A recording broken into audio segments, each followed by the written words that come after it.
هذا اللي هو 4 في 1. بسم الله. هي عبارة عن كفتة متبلة جاهزة، الملح، الفلفل، البقدونس، ومصنوعة من لحم البقر الصافي 100%. الله زي ما حكينا، لا طحينية لا بندورة، ده اللي بدكم إياه. بدنا نروح اليوم، بدي أشويها بجريل سونا اللي بيفتح 180 درجة. هيو اللي أمامي بيفتح 180 درجة. في كبسة عندك.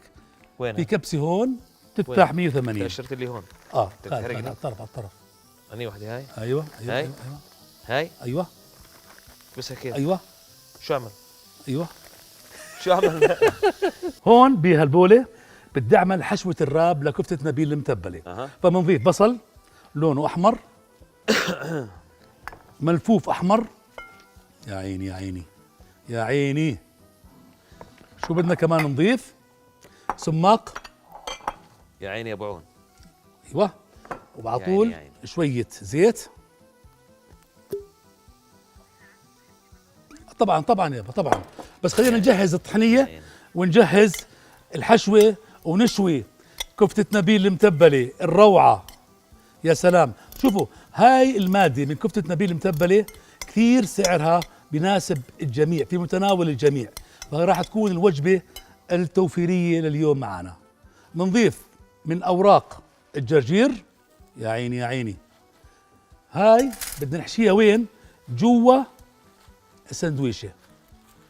صلصة الطحنية. شوية الطحنية من الريحان. تفضل. الله الله الله الله. الآن نيجي على لبن طيبة. طيبة لأطيب قلب.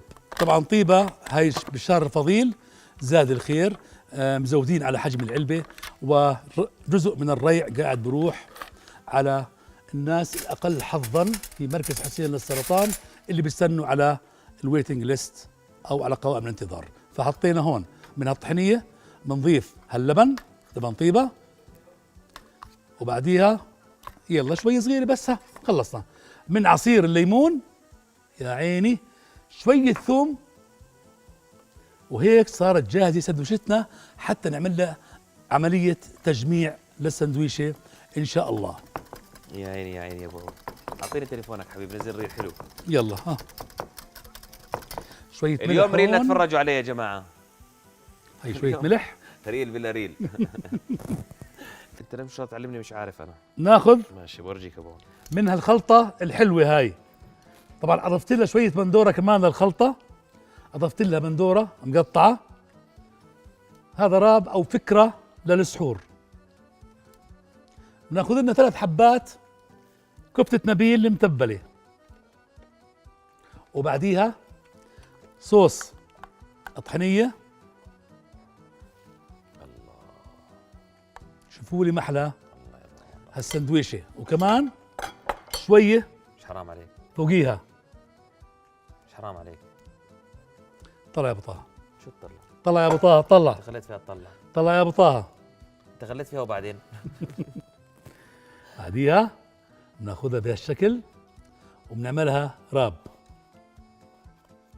طبعا تقدروا بعد ما تسووها راب بهالشكل على القلاية نقدر نحمصها شوي سريع. بس انا كونه للسحور بديها تكون طرية على اسنانكم. طرية هيك بدناش نعجق الدنيا. اوكي.